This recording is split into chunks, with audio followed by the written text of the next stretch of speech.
My name is Barrett Root. I like things that move. I've always loved cars. The Evel Knievel type car jumping over all those other cars. Have you seen that in real life? We have this place near where we live called Buck Motorsports Park, and they do things like that. And actually, no, I've never been there. I love that kind of thing. I love it from when I was a little kid, but I think I love it more abstractly.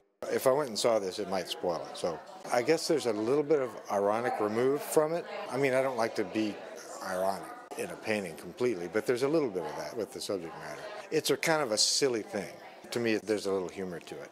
I don't like to play that up too strongly, but that's a big part of it. But I also love it, so. Well, the cars tend to be old. Are these from the 50s or 40s? Yeah, it's because it's nostalgic for me. It's things from memory. Well, that's when I was growing up. And plus they're more rounded and a little more interesting. I have a lot of toy cars. I have a drawer full of them. My kids always love these, so they're pretty banged up. But cars are really complicated to draw. The curves are complex, and just a subtle change makes a big difference.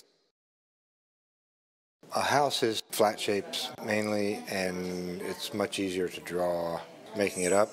A car is harder, so I do need something to hold in my hand. Was Grant Wood a... Yeah, I love Grant Wood. He made things up. He used whatever resources he could. He probably drew from nature. He probably took photographs. But in the end, I think he made things up. Same with Hopper. I tend to like the ones that are working from sketches or memory or some combination, and that's what I like to do. I notice a lot of them have aerial perspectives. The aerial perspective is almost a result of that. It's hard to get up there without an airplane, but if you're making it up, you can do that. You have to learn to work with the perspective, but you can also flatten it out like the Japanese. You don't have to get it totally right. When you work from memory, you simplify. You simplify shapes, and you simplify your light source. Just to have that one strong light source from one direction and then treat everything that way is satisfying. Hopper does that. A lot of my favorite painters did that. It just kind of comes naturally. If you're working from memory, you have to develop your language. Some of your paintings are of night. The word sinister isn't exactly right, but there's something a little bit less than happy-go-lucky in these. Do you think you deal with childhood fears? These are adult fears, actually.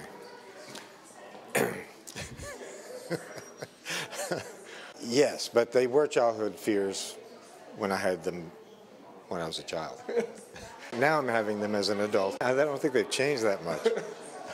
There's one painting of a car going over a bridge. To me, it's just so evocative. What's that one about? I have no idea. I've been trying to figure out what it was. I mean, even once I had it pinned down as a painting, I played with titles that are totally different. I settled on Flight to Egypt because it's a genre, Christ child being carried off to... I was also playing with the idea of some despot fleeing across the border to stop from getting shot. It's really something I like to leave with the viewer. Are you interested in movies? Yeah, definitely. I've had nice editors and reviewers say that there was a cinematic quality. I like movement. Suggesting something before and something after is exactly what I guess I like. Barrett, do you often contemplate suicide by driving a car off the top of a building? No, but I understand it's something that happens, although I don't see anything to indicate that it came from the roof. How would he have gotten to that position in midair then? I'm only responsible for the point in time that's depicted. So there could be a giant mattress at the bottom and he's going to be all right? If that's where your interpretation takes you, I can't object. What's your process? Do you start with drawings usually? Yeah, from sketches. It's lying in bed and thinking of something and turning on the light. And as a matter of fact, the hilltop development, that was exactly how I came up with that. I was lying there not sleeping, thought of this and did it with a ballpoint pen on a little scrap of paper. And that little scrap of paper is exactly what I worked from. Richard told me that in addition to doing fine art, you also do children's book illustrations. How do the two relate? They're both stories. One is a very simple story of something I saw in the back of my mind or somehow had this image, but it's still a story. So there's really not a big difference. One story keeps going and one just kind of stays the same, and the paintings are just one thing that stay the same. With the book, they have to go on to the next thing. And of course, I can spend much longer on a painting than I can spend on each illustration, so they're more satisfying. Were there particular artists that you really liked as a kid, or books? Yeah, absolutely. Ernest Shepard.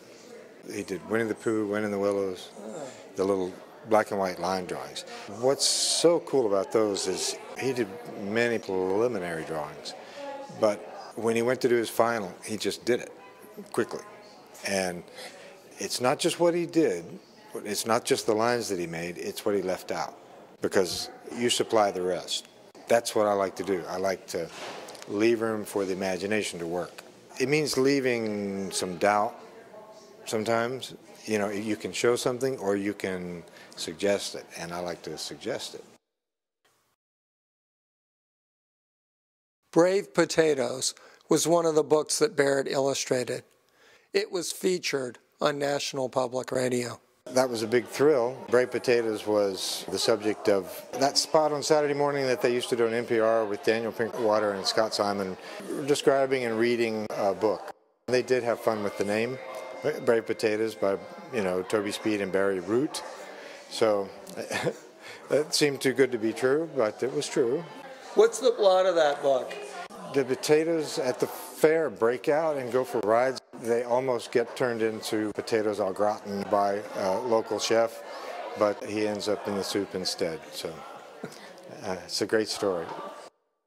There's something about children's book illustrations that, to me, are some of the most profound pieces of art in the world, because I remember being a kid and the magic of it, how it could move me into another world, and it sticks with you. You do that professionally, but your fine art has that same feeling. There's a feeling of life in these that is not real, but you kind of wish it was real. What do you want the viewer to get from these?